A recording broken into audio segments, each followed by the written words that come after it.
Jai Hind students.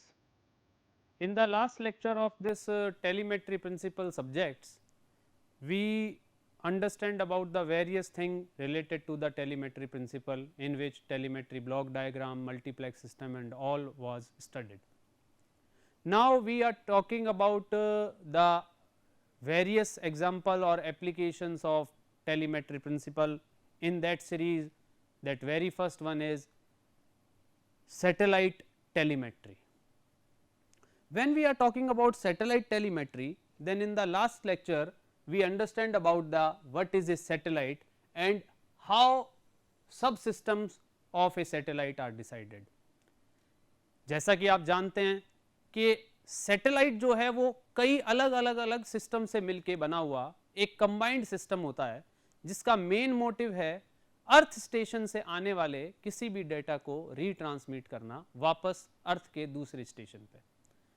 इन सब काम को करने के लिए there are various subsystems of a satellite, in which some major are AOCS means attitude and orbit control system, then TTCM telemetry tracking command and monitoring subsystem, then इसके अलावा था communication subsystem, इसके अलावा power supply और उसके साथ antennas. तो ये सब जो चीजें थी वो आपने प्रीवियस लेक्चर के अंदर पढ़ी। इनमें telemetry was the most important part as you are studying this telemetry principle subject, and telemetry plays an important role. So, other than that telemetry systems, it is also required we should understand about the basic satellite services, frequency bands used and application which are applicable for the telemetry principle. तो जब हम इन services की बात करते हैं, services means अगर हम उन सर्विसेज की तरफ जाना चाह रहे हैं तो इसके अंदर जो हमारा एक मेजर पार्ट अभी जो रह रहा था that was related to the satellite types. Actually जब हम सर्विसेज की बात करते हैं होता क्या है कि for a specific service we required a specific satellite, और जब तक हमें उस सैटेलाइट का स्पेसिफाइड टाइप नहीं पता लगेगा we can not define the satellite that वो किस पर्पज के लिए यूज हो रहा है। सो हम सबसे पहले अब इसको पता करेंगे, क्योंकि कई बार आपके सैटेलाइट टेलीमेट्री पार्ट से जो स्मॉल क्वेश्चंस आते हैं वो इसी सेक्शंस में से सबसे ज्यादा आते हैं। तो जब हम बात करते हैं इसके बारे में तो देखिए कि सैटेलाइट टाइप्स, अब जैसे आप इस डायग्राम को देख सक रहे हैं, these are the natural satellite, this is moon, this is Ganymede, this is Io, whether these are artificial satellite means made by humans. तो आर्टिफिशियल सैटेलाइट्स वो सैटेलाइट्स हैं जिनको कि इंसान बनाता है और फिर उसको लॉन्च करते हैं हम रॉकेट के थ्रू, जबकि natural satellite are those which are already present in the nature. तो ये तो सबसे बेसिक टाइप है, बट हमारा मीनिंग इनसे ज्यादा है कि there are two types of satellite actually, that are active satellite and passive satellite. Active satellite वो सैटेलाइट होते हैं that are used for the linking and also for the processing the signal, but passive satellite are only for the direct linking purpose, means आपके satellite के on board कोई तरह की processing नहीं होगी। मींस पैसिव सैटेलाइट वो satellite है जो डेटा को as it is earth station से एक से रिसीव करता है और दूसरे को ट्रांसमिट कर देता है, जबकि एक्टिव सैटेलाइट्स के अंदर आपके लिंक भी प्रोवाइड होता है और उसके साथ साथ उस पर प्रोसेसिंग भी की जाती है। तो ये सबसे बेसिक क्लासिफिकेशन है, बट जब इससे आगे चलते हैं तो हम इनको अलग अलग according to various parameters we are going to divide this type of satellite. तो according to that सबसे पहला आता है मास। जब हम मास की बात करते हैं as per the weight, तो जब हम बात करते हैं more than 1000 kgs की वो लार्ज सैटेलाइट होते हैं। Similarly there are medium size जो कि 500 से 1000 किलोग्राम तक के होते हैं, और इसके अलावा in these days these small satellites are very popular because the launching of these small satellites is very easy compared to these large satellite, and also cost, because small satellite having very low cost in the designing or manufacturing process. तो इसके अंदर जो सबसे basic जो part आता है वो आता है क्यूब सेट। अगर आप कभी जानना चाहें तो क्यूब सेट एक बहुत अच्छा प्रोजेक्ट है जो कि स्मॉल सैटेलाइट के एक फेज के अंदर एक बहुत रिवोल्यूशनरी चेंजेस कर रहा है। और अगर मैं आपको बताऊं, इंडिया ने भी अपने जो पिछले दिनों रिकॉर्ड बनाया था 104 सैटेलाइट्स को एक साथ लॉन्च करने का, उसमें भी काफी सैटेलाइट नैनो सैटेलाइट्स थे। और इन नैनो सैटेलाइट्स की वजह से ही एक सिंगल रॉकेट इतना बड़ा figure for the satellite launching achieve कर पाया।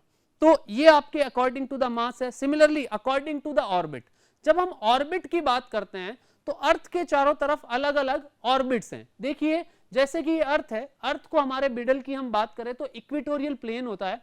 अगर उस इक्वेटोरियल प्लेन के अक्रॉस कोई अगर हमारा ऑर्बिट डिजाइन किया जाता है फॉर द सैटेलाइट, वो कहलाता है इक्वेटोरियल ऑर्बिट। अगर पोल्स के अक्रॉस बनाया जाता है तो दैट इज पोलर ऑर्बिट।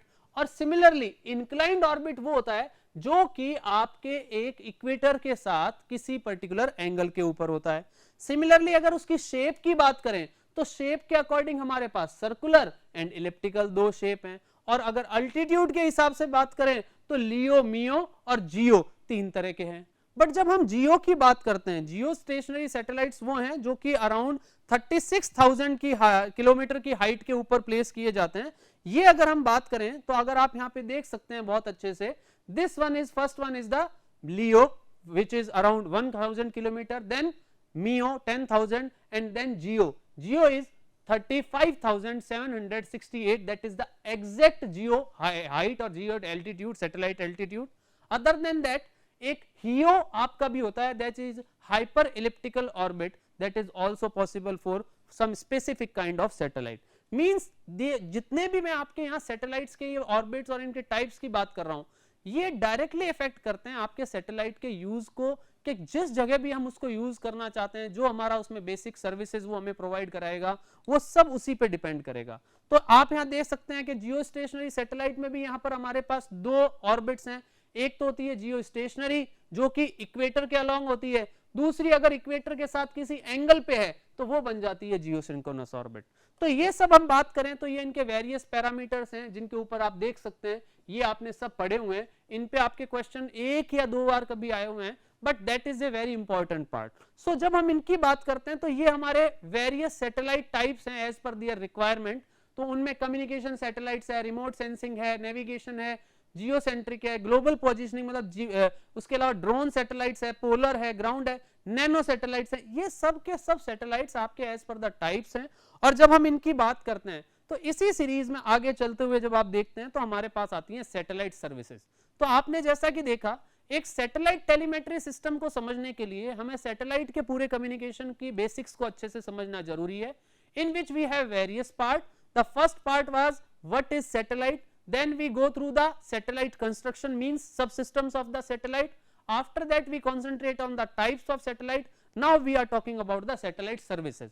तो जब हम satellite service की बात करते हैं तो there are two types of services offered by the satellite, that is one way satellite और दूसरा two way satellite communication link.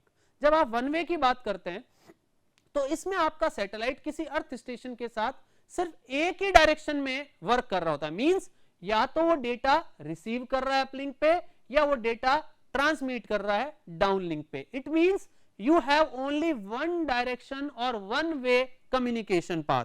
But when we are talking about two way satellite communication links, then we have both uplink and downlink frequencies और link for a individual earth station, in which it is known as uplink 1 for the earth station 1, for the second that is uplink 2 for the second earth station. So you can easily understand these points that for satellite services, when we are going to broadly classify this, it is coming into the picture that there are two types, that is one way satellite services and two way satellite communication link services.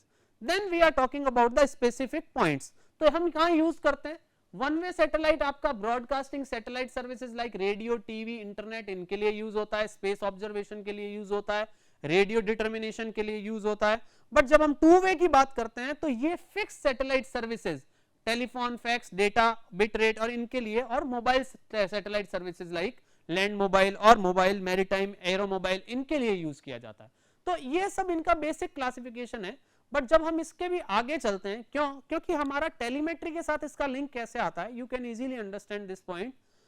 In telemetry actually we are accessing the data from a remote location, and when we are accessing the data from a remote location, it is required that we should access the data on a specific frequency band by through a specific link, by through a specific system, or by through a basic phenomena which is going to be used for that telemetry transmission purpose. तो आपने यहाँ पर देखा we are talking about the satellite telemetry system. तो जब ये हम बात कर रहे हैं तो सैटेलाइट टेलीमेट्री के अंदर उसकी सर्विसेज की बात करते हैं, तो हमारे पास बेसिकली इस सर्विसेज को हम 5 पार्ट में डिवाइड करते हैं. वैसे इसके अलावा इसको फर्दर भी 2 पार्ट में और डिवाइड किया जाएगा, बट जो मेजर है that is fix satellite services, broadcasting satellite services, mobile satellite services, radio navigation RNSS and RDSS, radio determination satellite services. These are the most basic type of satellite services which is going to be used by the various system of telemetry block diagrams or telemetry systems. तो जब हम बात कर रहे हैं ये सारी satellite services हैं, तो अब हम आगे चलते हैं. आगे जब हम बात करते हैं तो दूसरा है सैटेलाइट सर्विस. अब देखिए आपको एक जैसे छोटा सा पॉइंट बताऊं, ये आता है बात about the inter satellite services ISS. Actually आपने अभी तक जितना भी कंस्ट्रक्शन पढ़ा उसमें एक अर्थ स्टेशन था, दूसरा अर्थ स्टेशन था, स्पेस में सैटेलाइट था, यहां से कम्युनिकेशन इस तरह से हो रहा था. बट स्पेस के अंदर भी at the time there are many satellites present at the same time. और जब हम इन मैनी सैटेलाइट्स की बात कर रहे हैं, ईच सैटेलाइट अपना एक इंडिविजुअल काम कर रहा है. जब हम उस इंडिविजुअल सैटेलाइट के वर्क की बात कर रहे हैं तो आप ये देखिए इनका एक अलग पाथ है, इनका एक अलग ऑर्बिटल पीरियड है, इनकी अलग ऑर्बिटल वेलोसिटी है, सब चीजें अलग अलग चल रही है. तो वहां पर स्पेस के अंदर to avoid the collision between the orbiting satellite in the various orbit, it is required that there should be a communication link between these satellites, and to maintain that link between the satellites we use this inter satellite service. So basically this is a primary important to the operators of satellite system, means जो भी आपके satellite system के operators हैं ये उनके लिए सबसे ज्यादा रिक्वायर्ड है, क्योंकि उन्हें ये लुक आफ्टर करना है कि 2 अलग अलग ऑर्बिट में फॉलो करने वाले, रोटेट करने वाले, ऑर्बिट करने वाले सैटेलाइट कहीं आपस में ही कोलिजन में नहीं आ जाएं या एक दूसरे के प्रोसेस को, अपने वर्किंग को इंटरफेयर ना करें. तो basically that is related to the inter satellite services. Then we are talking about the another, these are the 6 designed services which are specially designed for a specific purposes, such as amateur satellite services, earth exploration satellite services, meteorological satellite services, space operation services, space research and standard frequency and time signal satellite services. तो ये जो आपकी जितनी भी मैंने अलग 6 आपकी satellite services की मैंने बात की है, ये जितनी की जितनी सैटेलाइट सर्विसेज हैं ये सब की सब आपकी बहुत स्पेसिफिकली डिजाइन की गई है स्पेसिफिक ऑपरेशन को ध्यान करते हुए, और इनको अलग अलग space exploration missions and agencies use करती है एज पर देयर रिक्वायरमेंट. सो इसी सीरीज के अंदर अभी तक हमने सैटेलाइट से शुरू करते हुए सब सिस्टम और उसके टाइप्स के साथ सर्विसेज को डिस्कस कर लिया. But now we are talking about the specifically frequency, because I am talking about the again and again about uplink and downlink frequency. So it is required that we should know about the frequency band used for the satellite communication. So अगर आप बात करें, this is the general electromagnetic spectrum of a system in which आप देख सकते हैं radio waves होती हैं, माइक्रोवेव है, इंफ्रारेड उससे ज्यादा, अल्ट्रावायलेट उनसे ज्यादा, एक्सरे और गामा रे उनसे ज्यादा. जिस सीरीज में हम इनमें आगे बढ़ते जाते हैं, एक्चुअली फ्रीक्वेंसी आपकी जो है वो यहां पर इस तरफ गामा रे की तरफ फ्रीक्वेंसी बढ़ती जाती है, जबकि अगर हम वेवलेंथ की बात करें लैम्डा की तो वो आपकी इस साइड में बढ़ती जाती है. तो actually as soon as we are moving from the radio to the another part, you can see that actually our wavelength is going down, means आपकी वेवलेंथ कम होती जा रही है. तो जब हम इसकी बात करते हैं, जब इसके लिए आगे चलते हैं, तो आप एक चीज बहुत अच्छे से देख पाते हैं कि इस पूरे सेक्शन के अंदर ये जो एरिया है ये आपका विजिबल लाइट स्पेक्ट्रम है. सिमिलरली जब हम इस विजिबल लाइट स्पेक्ट्रम की बात करते हैं तो हम इसी को देखते हुए जब हम बात करें तो इन्हीं पूरी फ्रीक्वेंसी रेंज को हम एक अदर तरीके से भी डिवाइड कर सकते हैं, that is known as VLF LF, means very low frequency, medium frequency, high frequency, VHF, UHF, ultra high frequency, super high frequency and extreme high frequency. हर एक फ्रीक्वेंसी बैंड का एक स्पेसिफिक यूज है। जैसे आप वेरी लो फ्रीक्वेंसी की बात करें, that is use for the maritime navigation signals. अगर आप LF की बात करें, low frequency, that is used for navigation aid. For television we are using VHF and UHF range. For radio we are using high frequency और medium frequency range. Satellite and microwave communication के लिए हम satellite super high frequency, और radar radio astronomy and radar landing system के लिए हम extreme high frequency use कर रहे हैं। तो आप यहां पर एक बहुत अच्छे से चीज देख सकते हैं कि आप एक चीज नोटिस कर पा रहे हैं कि इस पूरे सिनारियो के अंदर आपको एक चीज बहुत क्लियरली देखने को मिली कि हमारा सिर्फ सुपर हाई फ्रीक्वेंसी बैंड ही यूज्ड होता है सैटेलाइट के लिए।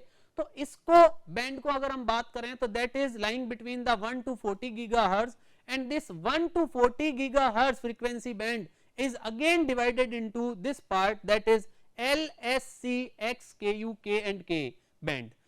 That is the band used by the satellite for their uplink, downlink and all purposes. Means when you are talking about this L band, C band, S band and C band, तो आप जब इसको याद करना चाहते हैं तो आप यहां पर दो तरीके से देख सकते हैं।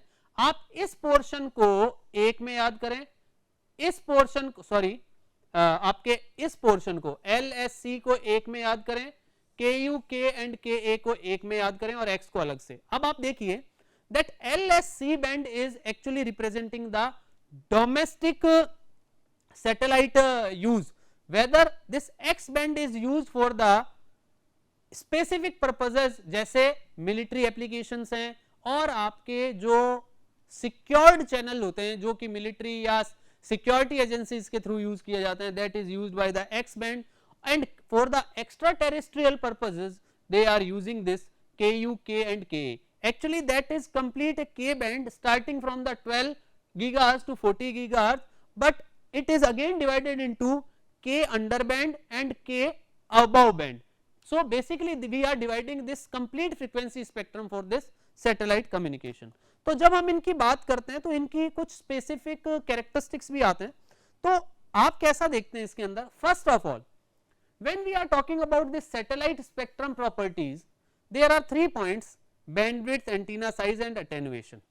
सो एज सून एज हम L बैंड की तरफ जाते हैं, it has a smaller bandwidth, but when we are talking about the KA band, then it is a larger bandwidth. Similarly to this bandwidth, we can see that for this small bandwidth the antenna size is large for the L band, whether for K band it is small. इसके साथ ही जब हम बात करते हैं attenuation की, means the susceptibility to the rain fading or other interferences, because when you are sending the information from earth station to the satellite, actually it goes through the atmosphere, and atmosphere के अंदर आप जानते हैं rain drops, atmospheric conditions, lightning discharge, thunderstorm, ये सब point रहते हैं that are actually going to create attenuation in the signal. It means at the smaller frequencies that attenuation is less, but on the higher frequencies that attenuation has high. Similarly, there are some other point also which are throughput and susceptibility to rain fading. So when we are talking about throughput is actually how much you are going to input, and as per that corresponding to that input how much output we are getting. So throughput is related to that point. तो low frequency पे throughput भी आपका कम रहता है और high frequency पे आपका throughput भी ज्यादा रहता है.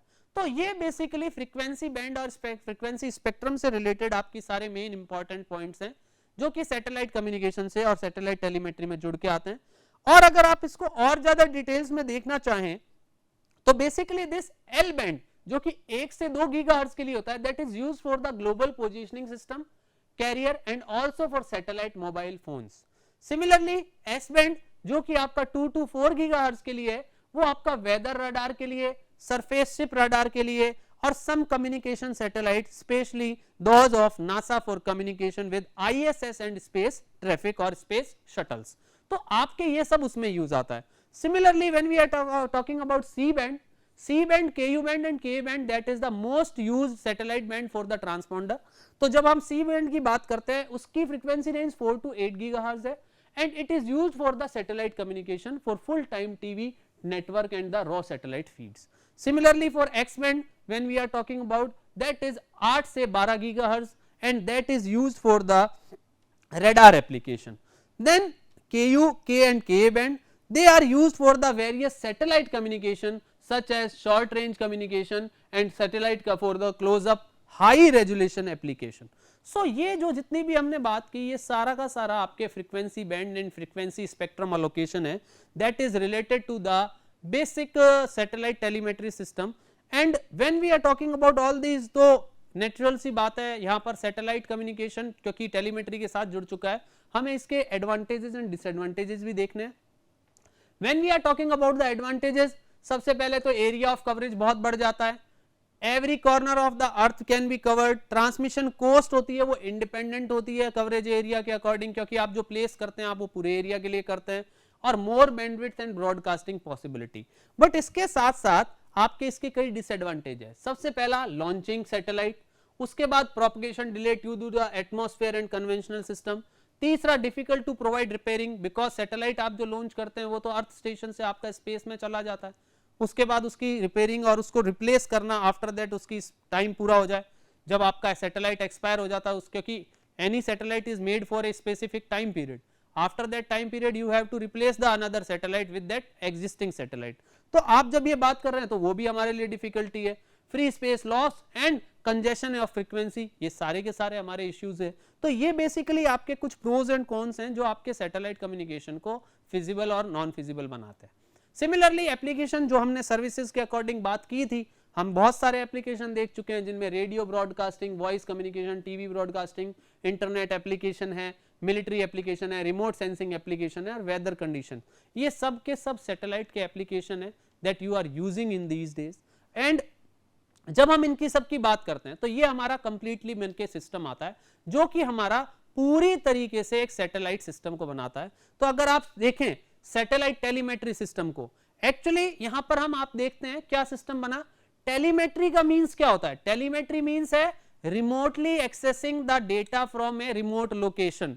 तो जब आप इस तरह की बात कर रहे हैं तो satellite is also doing the same part. How it is going to do that? you can see that data is going to transfer from one place to another place. तो आप यहां पर देखते क्या है, स्पेस के अंदर आपका कोई लोकेशन है, वहां से हमारे पास डेटा एक्सेस हो रहा है. आप सैटेलाइट की हेल्थ को मॉनिटर कर रहे हैं थ्रू TTCM. अगर आपको कोई डायरेक्ट एग्जांपल पूछ रहा है आपके टेलीमेट्री सिस्टम का सैटेलाइट कम्युनिकेशन का यूज करते हुए, तो that is TTCM, in which you are directly monitoring the health of a satellite by measuring the various parameter of a satellite health. तो ये सब चीजें मिलके आपके सैटेलाइट सब सिस्टम को इससे जुड़ा हुआ बनाती है. तो सिमिलरली जब हमने बात की तो ये था पूरा complete about the satellite telemetry system. In the next lecture we are going to discuss about the next part of the or another application of this system. So till then, thank you.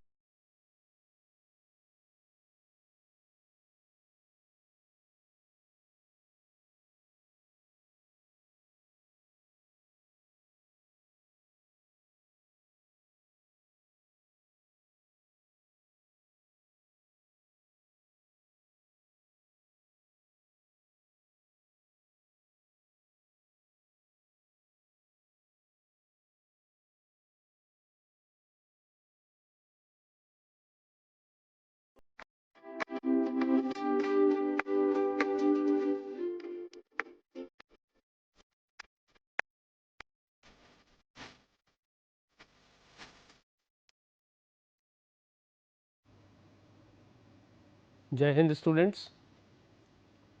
In the previous lecture of telemetry principles, we go through the optical fiber telemetry system, and today we are going to next about the optical fiber telemetry basic building block and dispersion. So in the last lecture, as I told you that for a better bandwidth and the easy communication between the two places, optical fiber is a very good medium. In optical fiber, actually we are taking two different refractive index materials and making a structure in which the center part having higher refractive index than the outer part, and that is known as core and cladding, as you studied in the previous lecture. This is the basic construction of a optical fiber. You can see that this is the core, this is the cladding. So, due to the total internal reflection, the propagation of waves will take place, and in the optical fiber communication, actually we are converting the electrical signal into the light signal, so that it can travel through this medium. And in this arrangement of optical fiber communication, you can see that how we are going to transfer the data from one end to the another. So, if you want to understand here, you can see that this is the transmitter part and this is the receiver part, and this one is the channel. So, you can easily understand here that when we are using this optical fiber communication in telemetry system, it will become optical fiber telemetry. So, जैसा कि आप यहाँ पर देख सकते हैं और समझ भी सकते हैं, इन दिस पार्ट यहाँ पर हमारा ट्रांसमीटर है, यहाँ पर हमारा रिसीवर है, और actually we are converting the electrical signal first into the light signal, and then we are sending that light signal इस चैनल के through towards this receiver.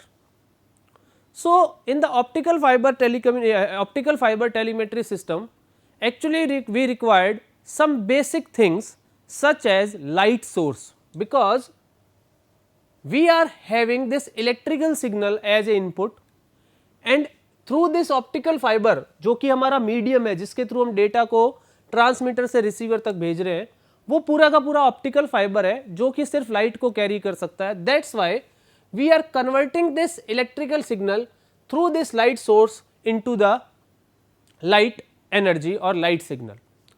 So, जो सबसे बेसिक और सबसे फेमस आपके लाइट सोर्स हैं वो laser and LED, light emitting diode and laser. इन दोनों के रिक्वायरमेंट्स जब हमने पिछले लेक्चर में हमने डिस्कस किया था, step index and graded index, single mode, multi mode, तब हमने इन्हीं के बारे में बात किया था. Basically when we required a single mode communication we required this laser, and for multi mode transmission we use LED. So अगर आप इस डायग्राम को यहाँ समझना चाहें तो देखिए, that is the electrical input signal. यहाँ पर हमारा बेसिक सेंसर से इनपुट आ रहा है, sensor basically converting the physical quantity into the electrical signal. That electrical signal is giving to this drive circuit, where that drive circuit is actually conditioning the signal as per the requirement of the further blocks of the transmitter. Now हम क्या कर रहे हैं, light source that may be a laser or LED, वो इस electrical input signal के corresponding एक light signal generate करेगा, and that light signal is applied to this optical fiber through this connector. Here this is the fiber fly lead जो यहाँ पे connection हो रहे हैं उसके आगे का part. Then that data is going towards the channel through this optical fiber by the using this optical fiber. Then ये आपका optical splices है यहाँ पर. Optical splices basically they are connectors and splicers are special kind of instrument or equipments of the optical fiber, because अगर आप इसको सीधा सीधा समझना चाहें, दैट हमारा जो लाइट है वो लाइट इस पर्टिकुलर कोर के अंदर ट्रेवल कर रही है, और यहाँ पर इलेक्ट्रिकल सिग्नल की तरह ट्रांसमिशन नहीं है, यहाँ टोटल इंटरनल रिफ्लेक्शन की तरह से ट्रांसमिशन हो रहा है. तो जब हम नॉर्मल इलेक्ट्रिकल सिग्नल को ट्रांसफर करना चाहते हैं, in that case you can easily understand कि आपने दो वायर्स को अगर जोड़ा और एक साथ उनको आपने ट्विस्ट कर दिया तो भी आपका पावर है जो वहां पे ट्रांसफर हो रहा है, वोल्टेज है जो ट्रांसफर हो रहा है, इलेक्ट्रिकल सिग्नल जा पा रहा है. पर आप ऐसा ऑप्टिकल फाइबर के केस में नहीं कर सकते, बिकॉज लाइट सोर्स है, और अगर आपके पास दो अलग अलग ऑप्टिकल फाइबर्स हैं तो उन दोनों ऑप्टिकल फाइबर को प्रॉपर अलाइन करके जोड़ना बहुत जरूरी है ताकि कोर से कोर कनेक्ट हो और क्लेडिंग से cladding. That's why these splicing and connectors are used and they are very important part of this optical fiber block diagram. Then this is going towards this optical coupler or beam splitter. जैसा कि अगर आपको यहाँ से मान लीजिए waves को दो डायरेक्शन में, लाइट वेव को दो डायरेक्शन में अलग अलग आपको सेपरेट करना है, डिवाइड करना है, तो यहाँ पर आप अगेन वैसा नॉर्मल तरीके से नहीं कर सकते. You need special kind of instrument that is known as beam splitter, जो आपकी लाइट सोर्स को दो टुकड़ों में डिवाइड करेगा, लाइट सोर्स को, सॉरी लाइट सिग्नल को. सिमिलरली जैसे जैसे आपका सिग्नल आगे जा रहा है तो आपके सिग्नल के अंदर डिस्टॉर्शंस आएंगे. लाइट है, लाइट सोर्स है, लाइट सिग्नल है, इसमें बाकी किसी तरह का इलेक्ट्रोमैग्नेटिक इंटरफेरेंस की वजह से या किसी और वजह से, EMI EMC की वजह से किसी तरह का कोई भी डिस्टॉर्शन नहीं आता है. बट यहां जो डिस्टॉर्शन आता है that is in the form of dispersion, जो हम आगे अभी पढ़ेंगे डिस्पर्शन. तो वो डिस्पर्शन की फॉर्म में आता है. तो उस डिस्पर्शन को दूर करने के लिए चैनल के अंदर हम लिमिटेड डिस्टेंस के ऊपर, थोड़ी थोड़ी डिस्टेंस पे we are using this repeater circuit. ये रिपीटर सर्किट एक्चुअली कर क्या रहे हैं, जो भी हमारा लाइट सिग्नल आ रहा है उसको एक ऑप्टिकल रिसीवर रिसीव करता है, फिर एक इलेक्ट्रॉनिक सर्किट होता है जो उस इलेक्ट्रिकल सिग्नल को वापस एम्पलीफाई करता है, उसके अंदर कोई डिस्टॉर्शन होता है तो उसे हटाता है, and then that signal is applied to again optical transmitter. वहां पर वो वापस उसको लाइट सिग्नल में कन्वर्ट कर देता है और सेम प्रोसेस आगे चलते हुए आपका जो सिग्नल है वो रिसीवर साइड में जाता है.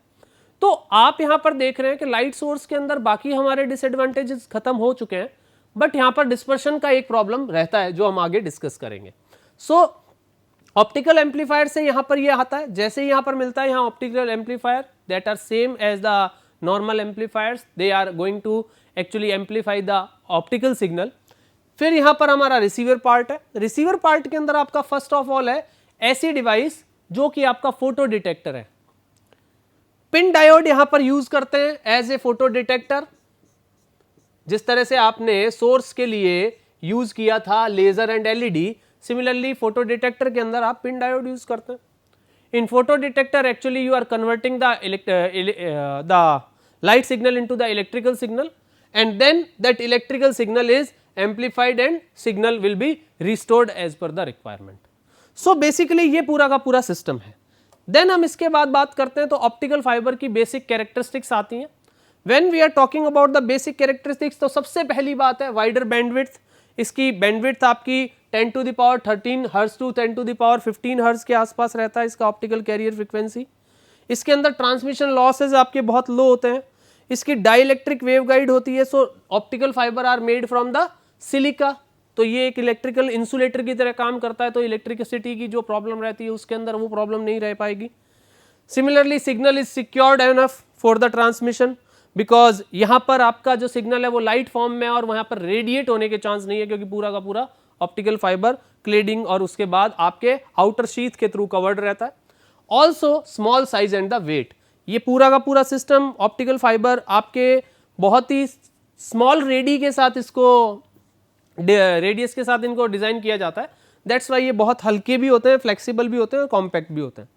तो यही जो इसकी कैरेक्टरिस्टिक्स है ऑप्टिकल फाइबर कम्युनिकेशन की, यही आपके ऑप्टिकल फाइबर टेलीमेट्री को बहुत ज़्यादा एडवांटेजेस बना देते हैं. और वो आपके बेसिक एडवांटेजेस की अगर मैं बात करूं तो फर्स्ट ऑफ ऑल इनकी क्वाइट वाइडर बैंडविड्थ होने की वजह से आपके पास बैंडविड्थ का यूटिलाइजेशन बहुत अच्छे से किया जा सकता है. इलेक्ट्रिकल आइसोलेशन इसके अंदर रहता है क्योंकि पूरा का पूरा सिलिका से बना हुआ मटेरियल है आपका ऑप्टिकल फाइबर. दैट्स वाई यहाँ पर कोई तरह का इलेक्ट्रिकल शॉर्टिंग की कोई प्रॉब्लम नहीं है, मींस इलेक्ट्रिकल आइसोलेशन है कंप्लीट. तीसरा वेरी लो ट्रांसमिशन लॉस है. देन स्मॉल साइज और लाइट वेट जैसा हमने डिस्कस किया, सिक्योरिटी भी हाई रहती है, and very low power consumption and wide scope of system expansion. तो ये सब एडवांटेजेस मिलके इस ऑप्टिकल फाइबर टेलीमेट्री को बहुत एडवांस बना देते हैं. Similarly optical fiber having some disadvantages, उनमें जो सबसे बड़ा डिसएडवांटेजेस हम जब बात करते हैं तो एक तो आपका सबसे पहले डिस्पर्शन की काउंटिंग आती है, वो हम नेक्स्ट स्लाइड में देख ही रहे हैं. सो उससे पहले जो अदर डिसएडवांटेजेस दैट आर कि पूरा का पूरा सिस्टम बहुत कॉस्टली पड़ता है. इसका सिस्टम का कॉस्टली पड़ने की वजह क्या है? बेसिकली इसके अंदर only point to point communication possible है, and precise and costly instrument would be required because आपका सिस्टम जो मैंने अभी जैसे आपको बताया कि यहां पर आपके दो मान लीजिए ये ऑप्टिकल फाइबर्स है, एक ये और एक ये। आप जब इन ऑप्टिकल फाइबर्स को कनेक्ट करना चाह रहे हैं किसी पॉइंट पे, तो आप जब इनको कनेक्ट करना चाह रहे हैं तो इस कोर को कोर से कनेक्ट करना पड़ेगा और क्लेडिंग को क्लेडिंग। तो इसके अंदर प्रॉपरली आपका दोनों का अलाइनमेंट होना बहुत जरूरी है। इस अलाइनमेंट को करने के लिए आप जनरली नॉर्मल इलेक्ट्रिकल वायर की तरह इनको ट्विस्ट करके नहीं यूज कर सकते। तो इसके अंदर आपको इस पूरे प्रोसेस को एग्जीक्यूट करने के लिए आपको इसको बहुत अच्छे से अलाइनमेंट करना पड़ेगा, और इसके लिए स्प्लिशिंग एंड जो आपके कनेक्शन के लिए कनेक्टर्स यूज किए जा रहे हैं, ऑप्टिकल कनेक्टर्स, उन सब का रिक्वायरमेंट बहुत कॉस्टली पड़ता है और ये बहुत ही ट्रेंड लोग ही इस प्रोसेस को कर पाते हैं। दैट्स वाई ये इसका एक डिसएडवांटेज भी बन जाता है। ऑल्सो अगर कोड्स की बात करें तो ये सिर्फ और सिर्फ यूनिपोलर कोड के लिए ही काम करते हैं। सो ये ऑप्टिकल फाइबर के डिसएडवांटेजेस हैं। अब जो मैंने आपको बता रहा था, 2-3 बार बताया, दैट इज डिस्पर्शन। एक्चुअली जिस तरह से हर एक सिस्टम के कुछ डिसएडवांटेजेस हैं, ट्रांसमिशन के टाइम आपको किसी तरह का डिस्टॉर्शन फेस करना पड़ सकता है या कोई और प्रॉब्लम, उसी तरीके से आपका ऑप्टिकल फाइबर के अंदर भी एक डिस्पर्शन नाम का इशू रहता है। इन डिस्पर्शन को अगर आप नॉर्मल लैंग्वेज में, if you want to understand this dispersion, actually what we are going to happen in this dispersion part, जैसा कि बताया अभी मैंने आपको, in optical fiber it is only considering unipolar codes. Unipolar code का मैं अगर डायग्राम बनाऊं तो आप इसको यहां समझ सकते हैं। यूनिपोलर कोड मींस ऐसा कोड जिसका इलेक्ट्रिकल, अगर आप उसका सिग्नल बनाना चाहें तो उसके अंदर आप एक ही पोल को यूज करके आप उसको डिफाइन कर सकते हैं। जैसे 0 और 1 तो रेफरेंस है, वो आपका 0 से रहा, 1 के लिए आपने हाई यूज कर लिया, दैट इज कॉल्ड यूनिपोलर। अब जिस तरह से आप इस सिग्नल को ट्रांसफर करते हैं, तो due to the system non linearities और आपके जो अदर उसके अंदर प्रॉब्लम्स रहती हैं डिस्टॉर्शन की वजह से, किसी भी वजह से आपका जो ओरिजिनल ये जो कोड है ये एक्सपांड हो जाता है, मींस ब्रॉड हो जाता है। इसको बोलते हैं पल्स ब्रॉडनिंग। ये आपकी पल्स थी जो कि आपकी पल्स ब्रॉड हो गई है। तो ये जो पल्स ब्रॉडनिंग है ये बेसिकली आपके डिस्पर्शन के लिए रेस्पॉन्सिबल है। होता कैसे है? Dispersion of the transmitted optical causes distortion for both digital and analog transmission along optical fiber. It means आपका सिग्नल एनालॉग हो चाहे डिजिटल हो, in both cases dispersion is there. Also optical fiber transmission which involves some form of digital modulation, then the dispersion mechanism within the fiber cause broadening of the transmitted light pulse as they travel along the channel, means pulse की broadening होगी। then इसके साथ ही each pulse broaden overlap with its neighbor, और इसी जैसे देखिए जैसे कि ये दो सिग्नल्स थे, ये आपकी दो पल्सेस थी, जब ये दोनों पल्स ओवर एक दूसरे के साथ आपके पल्स इनकी ब्रॉडनिंग होगी तो आपका इस तरह से होगा, तो मतलब क्या होगा? ओवरलैप करेंगी।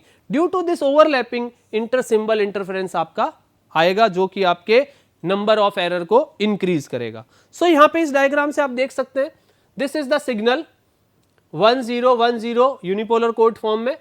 जैसे ही आपके इसके अंदर आपके कोई पल्स की प्रॉब्लम आती है तो ये पल्स की ब्रॉडनिंग हुई है। पल्स ब्रॉडनिंग होने की वजह से आप यहां पे देख सकते हैं ये ओवरलैपिंग है, and that overlapping will be called dispersion. So optical fiber dispersion के अंदर जो दूसरे पॉइंट्स हैं, that signal dispersion alone limits the maximum possible bandwidth attainable with a particular optical fiber, and also for no overlapping, means आपका dispersion ना आए उसकी condition में, for no overlapping of light pulse down on an optical fiber link, the digital bit rate BT must be less than the reciprocal of the broadened pulse duration. So BT is less than equal to 2 tau. Actually this is the required condition. Means अगर आप चाह रहे हैं कि आपके system के अंदर dispersion ना आए, इन दैट केस जो उसकी बैंडविड्थ है वो आपके लेस देन होना चाहिए reciprocal of the broadened pulse duration.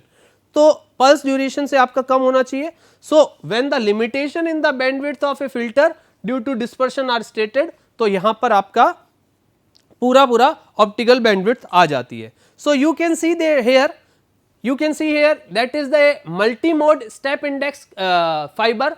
इसके अंदर आप देख सकते हैं आपके पास ये इसका एम्पलीट्यूड आपने इनपुट दिया, मल्टी मोड आपके इसके अंदर मूवमेंट चल रहा है, और ये पूरा का पूरा स्टेप इंडेक्स है। मींस इसके अंदर रिफ्रैक्टिव इंडेक्स जो चेंज हो रहा है वो एब्रप्टली चेंज हो रहा है at the core cladding junction, and इसकी वजह से जो आपके पास पल्स ब्रॉडनिंग होती है वो बहुत ज़्यादा होती है. But when we are talking about the multi mode step index, the pulse broadening is less, means आपका डिस्पर्शन थोड़ा कम है. बट जैसे ही आप single mode step index fiber की बात करते हैं, आपकी डिस्पर्शन की वैल्यू और ज़्यादा कम हो जाती है. तो you can see here the comparison between the various fibers and between the various modes, तो आप इनको इजीली समझ सकते हैं. देन अगर हम इन डिस्पर्शन के टाइप की बात करें, तो basically when we are talking about the types of dispersion, there are basically two types of dispersion. First, intramodal dispersion, second one is intermodal dispersion. Intramodal chromatic भी कहलाता है, and intramodal is again divided into two, material dispersion and waveguide dispersion. अब हम इनको एक एक करके आगे पढ़ते हैं. You can see here in the chromatic dispersion means intramodal. Intramodal dispersion में chromatic और intramodal dispersion may occur in all type of optical fiber and result from the finite spectral line width of the optical source. Means अगर आपको कोई भी पूछता है, पहला reason जो भी आपके इंट्रामोडल डिस्पर्शन का है वो होता है due to the finite spectral line width of the optical source. Also, optical source do not emit just a single frequency and a band of frequency, then there may be a propagation of delay differences between the spectral component of the transmitted signal. तो आप जैसा कि यहाँ समझ सकते हैं, optical जो source होता है आपका, वो एक टाइम के अंदर एक ही फ्रीक्वेंसी नहीं, वो एक set of frequency means band of frequencies को वहां पर आपके प्रोपगेट करता है. तो उनकी वजह से उनके बीच में एक डिले डिफरेंस होता है, and that delay difference is also responsible for this chromatic dispersion. So this causes the broadening of each transmitted mode and hence intramodal dispersion. तो यहाँ पर आपने देखा, इसको हम जब आगे फर्दर डिवाइड करते हैं, दो तरह का रहता है, मटीरियल जैसा कि आपको बताया, और दूसरा वेवगाइड. इन मटीरियल में क्या रहता है, the pulse broadening is due to the material dispersion result from the different group velocity of the various spectral component launched into the fiber from optical source. Means जब आप इंट्रामॉडल की normally बात कर रहे हैं, that is due to the in finite spectral line width of the optical source. But जब हम बात कर रहे हैं मटीरियल की, that is the due to different group velocities of the various spectral component, जो आपने अलग अलग यूज किए उन सब के वेरियस के वैल्यूज की वजह से. Also it occurs when the phase velocity of a plane wave propagating in the electrical medium varies non linearly with wavelength and a material is said to exhibit material dispersion. तो आपके material dispersion होने का दूसरा reason ये भी है कि phase velocity of a plane wave propagate जो कर रहा है डाइलेक्ट्रिक मीडियम में, वो वेरी करता है नॉन लीनियरली. सो जैसा कि आप जानते ही हैं, नॉन लीनियरिटी किसी भी सिस्टम में हो, वो किसी ना किसी तरह के डिस्टॉर्शन को कॉज करती है. तो यहां पर भी वही हो रहा है. यहां पर फेज वेलोसिटी है जो प्लेन वेव प्रोपगेट कर रही है आपकी उसके डाइलेक्ट्रिक मटेरियल में, उसकी वजह से. So the second differential of the refractive index with the respect to the wavelength is not zero. तो ये कंडीशन है जिसकी वजह से ये मटेरियल डिस्पर्शन आता है. सो वेवगाइड डिस्पर्शन, इसके अंदर भी सेम वही बात है, variation in group velocity with wavelength for a particular mode. But यहां पर एक मोड के अंदर बात हो रही है कि एक ही मोड के लिए जो वेरिएशन आपका आ रहा है ग्रुप वेलोसिटीज में, वो आपका बेसिकली क्रिएट कर रहा है वेवगाइड डिस्पर्शन. तो इसी के साथ इसकी बाकी की ये रीजंस भी है कि for A single mode whose propagating constant in beta, the fiber exhibit waveguide dispersion when d2 beta upon d lambda 2 square not equal to 0. तो ये मल्टी मोड फाइबर के साथ और सिंगल मोड फाइबर्स दोनों के लिए आपका यूटिलाइजेशन है. Then intermodal dispersion. When we are talking about intermodal dispersion, so in intermodal dispersion or modal dispersion is a distortion mechanism occurring in multimode fiber and other waveguide in which the signal is spread in time because the propagation velocity of the optical signal is not same for all mode. So जब आप intermodal dispersion की बात कर रहे हैं, actually ये multi mode के साथ आता है. मल्टी मोड में क्या होता है, एक ही कंडीशन में आपके वेरियस मोड ऑफ प्रोपगेशन होते हैं.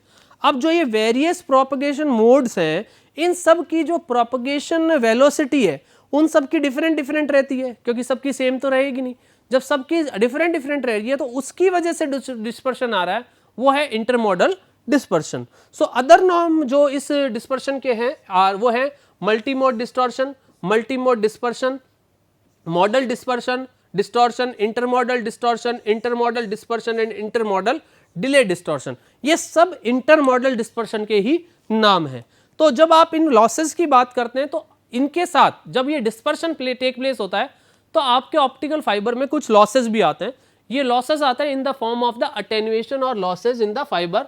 तो इसके अंदर आपके मैकेनिज्म कौन कौन से, number of mechanism are responsible for the signal attenuation and these mechanism are influenced by the material composition, the preparation and the purification technique and the waveguide structure.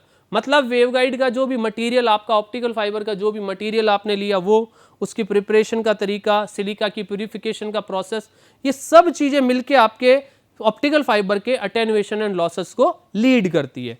So there may be categorised within several major areas, मतलब इसको categorise हम करेंगे, and that are material absorption, material scattering, linear and non linear scattering, curve and micro bending losses, mode coupling radiation losses and the losses due to the leaky mode. So इन सब के साथ साथ जो आप connector और splices आपने add on करते हैं उनके भी आप अगर समझना चाहें तो उनके अंदर भी आपके अलग अलग लॉसेस आते हैं. तो ये जितनी भी चीज़ों की हमने बात की और ये जितनी भी चीज़ें हमने आपको बताई, ये सब के सब इसके अंदर लॉसेस के अंदर पार्ट कर रहे होते हैं. तो absorption loss, when we are talking about the absorption loss, material absorption is the loss mechanism related to the material composition. तो ये पूरी तरह से आपका किस पे आ जाता है, मटीरियल के कंपोजिशन पे आता है. सिमिलरली आप इंट्रिंसिक एब्जॉर्प्शन और एक्सट्रिंसिक एब्जॉर्प्शन भी बात कर सकते हैं.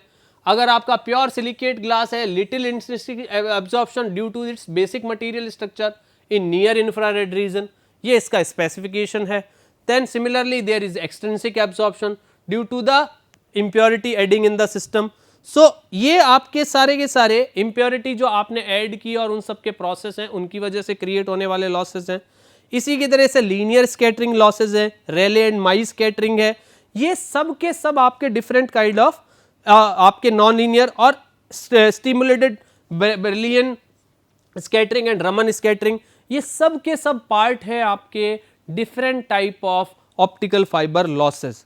सो फाइबर बेंडिंग लॉसेस भी है, कनेक्टर के साथ भी है. ये सब चीजें आपके इसके अंदर आपके पिक्चर में आती हैं जहां पर आप वेरियस काइंड ऑफ लॉसेस देखते हैं. So in optical fiber telemetry, actually we are using the conversion of electrical signal into the light signal for a wider bandwidth and the less losses. So ये complete telemetry system जो optical fiber का use करके बनाया गया है वो आपका optical fiber telemetry system है जिसपे dispersion और उसके optical fiber losses एक बहुत ही major role play करते हैं. That's why we understand and discuss all the various losses and optical fiber dispersion here, so that when we are designing a telemetry system by using the optical fiber, then we can easily design by considering all these points and parameters. So in the next lecture we will discuss about the data acquisition system. So till then, thank you.